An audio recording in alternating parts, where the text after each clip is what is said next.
Hello అండి అందరికీ. ఈరోజు నేనైతే గోంగూర రైస్ అయితే రెడీ చేస్తున్నానండి. చూడండి, నీట్గా కడిగేసి పొయ్యి మీద అయితే వేసేసాను. కొంచెం ఆయిల్ కూడా వేసుకున్నాను. ఇప్పుడు పోపు దినుసులు వచ్చి పల్లీలు, ఇంకా ఎండుమిర్చి, ఇక్కడ పోపు దినుసులు మొత్తం అన్నీ కలిపినాయండి. ఇక్కడేమో పచ్చిమిర్చి మొత్తం అన్నీ రెడీ చేసి పెట్టుకున్నాను.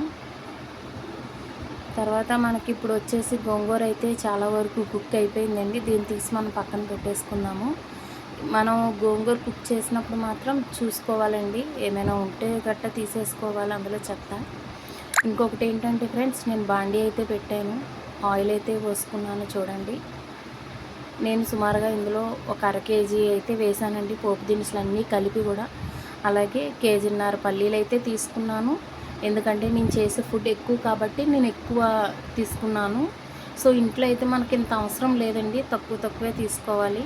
నేను హాస్టల్ ఫుడ్ కాబట్టి నేను చేసేది ఎక్కువ క్వాంటిటీ అయితే నేను చేస్తాను ఫ్రెండ్స్. ఇంకొకటి ఏంటంటే, మనం ఎప్పుడైనా సరే తాలింపు లేపుకుంటే మట్టుగా చిన్న మంటే పెట్టాలండి, పెద్ద మంట అస్సలు పెట్టకూడదు.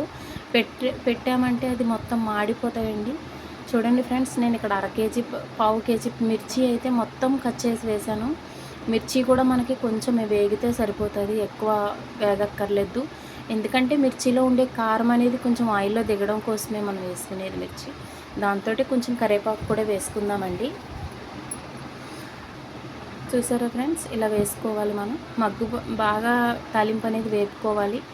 అందులోనే కొంచెం ఉప్పు, కారం, పసుపు కూడా వేసుకున్నాను. మనం రైస్ కలుపుకునేటప్పుడు కూడా సాల్ట్ అనేది వేసుకోవచ్చండి. మనకి ఏంటంటే ఇది చేసుకునే వరకు కావాలి కాబట్టి కొంచెం వేసాను. ఇప్పుడు ఎండుమిర్చి వేసుకున్నాము. నేను ఇక్కడ పావు కేజీ ఎండుమిర్చి అయితే తీసుకున్నాను.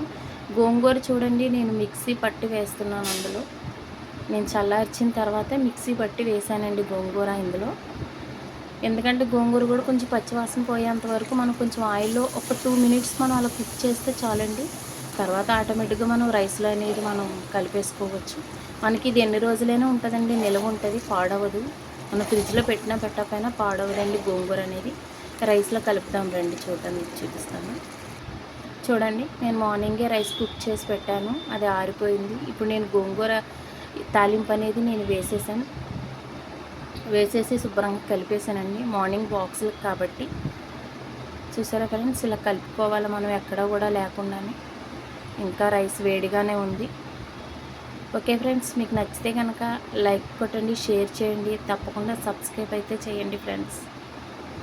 ఓకే ఫ్రెండ్స్, ఇలా కలుపుకోవడం వల్ల మనకి కొంచెం చాలా బాగుంటుంది ఫ్రెండ్స్. చూసారా, gongura rice. Okay friends, bye bye.